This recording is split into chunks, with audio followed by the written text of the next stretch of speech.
Hello, thank you for tuning into this video of my entry into the Great Guitar Build-Off 2021. This will be my fourth kit build and my first entry into some sort of building competition.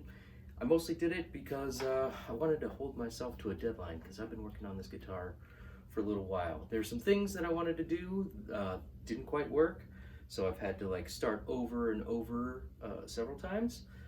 Don't worry, everything's going fine. It wasn't. And what I'm going to be doing is I wanted to build a Gibson Firebird style guitar, and I once looked at a picture of one that was kind of a straight down shot. And you can see where the pickguard kind of curves in at the bottom. It looked like that was a cutout, and I really wanted to get that some way as a cutout as I saw it, but it turns out I was just seeing things, so I thought, well, what if I tried to do that myself? Also, one quick disclaimer. I am not a professional luthier. I know next to nothing about woodworking. So if you've come here looking for the right way of doing things, you're on the wrong channel. The good news is there are plenty of great resources on YouTube and elsewhere on how the right way of doing things in terms of guitar building.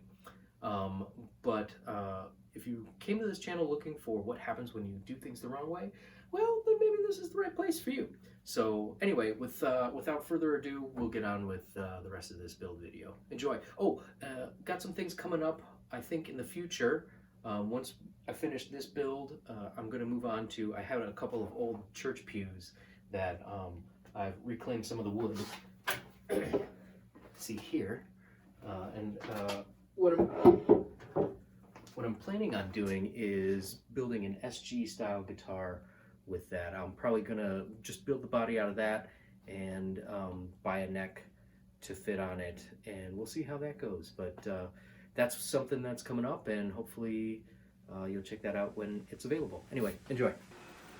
So, I realized after putting this together and gathering all this B-roll of myself sanding is that if I made videos proportional in time to the amount of time I spend doing one specific task, most of these videos would just be sanding. So I'm going to do a little bit of voiceover as necessary. I'm going to try to limit it as much as I can, but here you can kind of see stuff that I didn't get video of. You can see the belly carve, which I did with an angle grinder and a wood carving disc on it.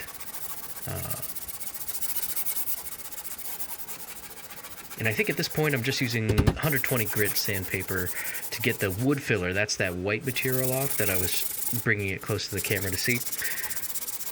So it's just a prepackaged white wood filler, which I kind of realized afterwards, if you're going to stain a guitar, maybe don't use white wood filler. It can really show up.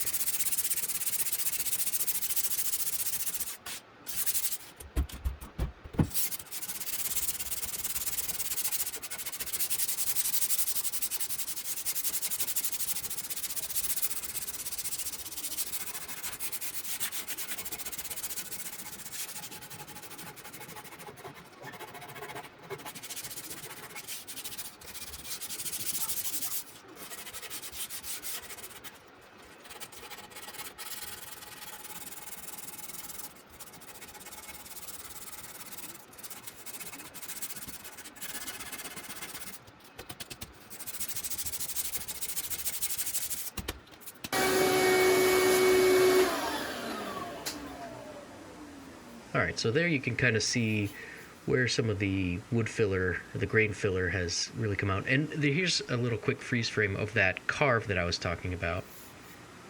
And now I'm pointing out a few spots where I still have some indents. This is mahogany, it's a kit, it's a cheap kit that I bought online. It's good enough, and you can see later in this video I do some stain tests. Not so much stain tests as I try to stain it. I've never done a burst finish before, so I figured I'd try that, but we'll wait till we get to that point so you can see it. Right now, I'm just using some rolled up 120 grit sandpaper to get some of that grain filler out of the bridge holes.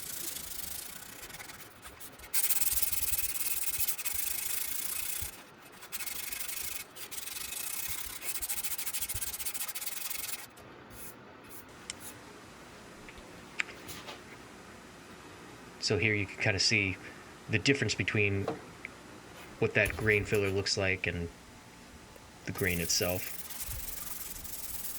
Now I've moved on to 220 grit. Like I said, if this was all proportional to the amount of time I spent doing a specific task, it'd be a lot of videos of sanding and then a short bit of actually finishing and then putting the whole thing together.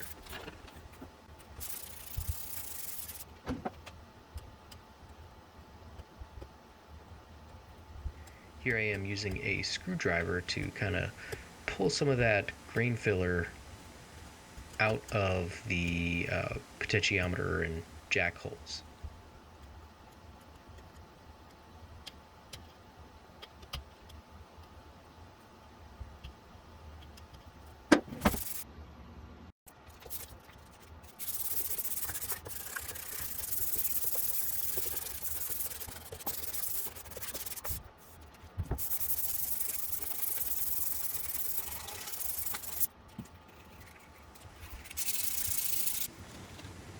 Commence the staining. And so what I was trying to get here was a center area of green moving out to a blue at the edges. I'm using a water-based stain. I just had yellow, red, and blue that I had mixed at the local paint shop. And what I've discovered from this process, so you see how it goes.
And here I am trying to blend it a little with some water. And you can see how that's going.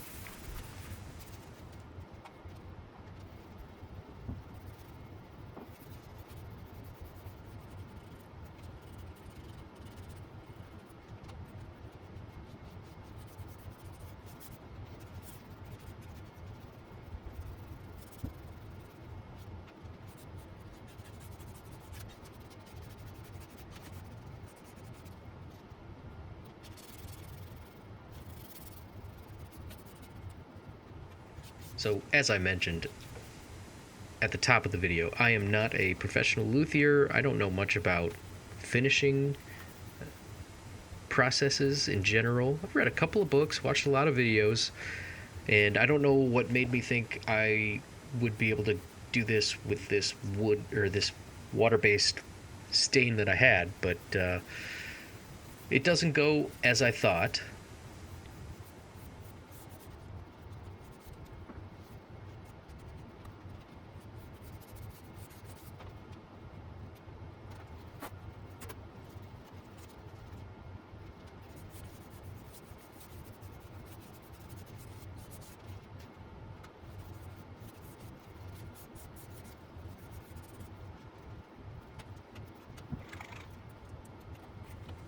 I think I'm just using water here to try and smooth things out, and it kind of lifts up the blue towards the bottom there.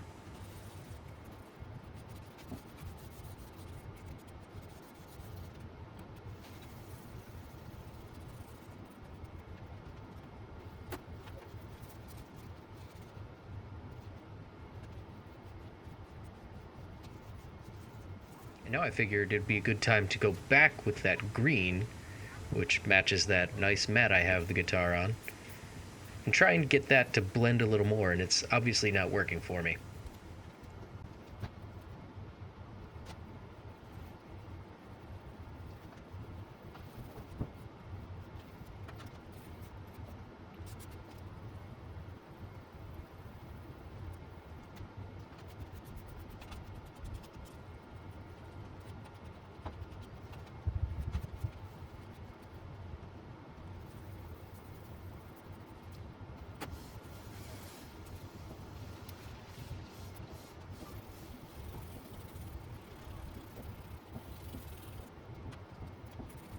So here's where you can see it really lifting up the blue at the bottom by the bridge.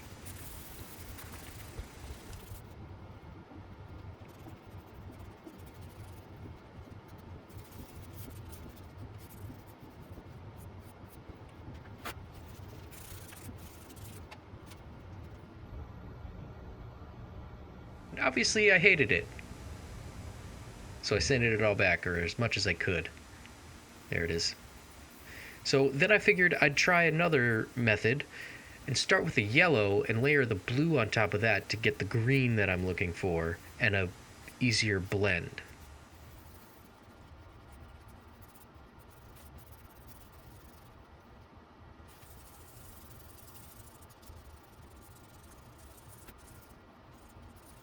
Now, I wasn't too worried during all this because I figured worst case scenario, I'll go to spray cans and spray the colors that I want. So I figured I'd try this, see if I could get it to work. There's some of the, I can't remember if that's the green or the blue, or watered down green maybe. Yeah, that's what it is. But it's just not seeping into the grains that much.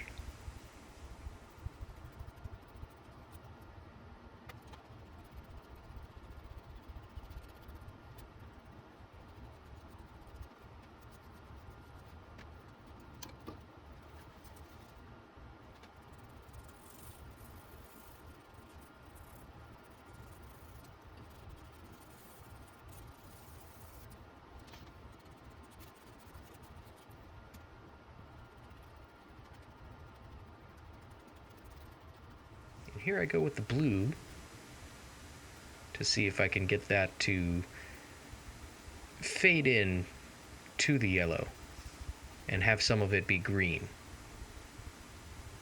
Again, I don't think it's that I was doing anything wrong.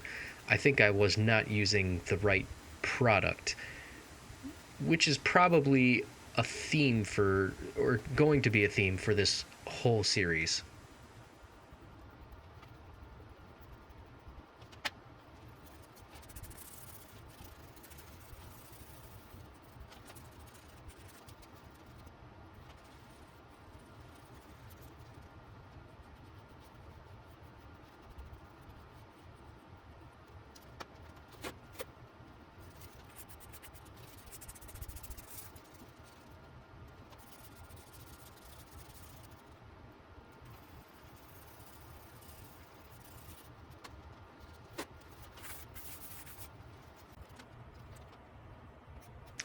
So eventually I just sanded it all back, and then I tried again with a little bit of green, wiped that off, wiped it clean, and what I decided to do was go to that worst case scenario, use the spray cans, and that'll be coming up in the next video. Thanks for watching.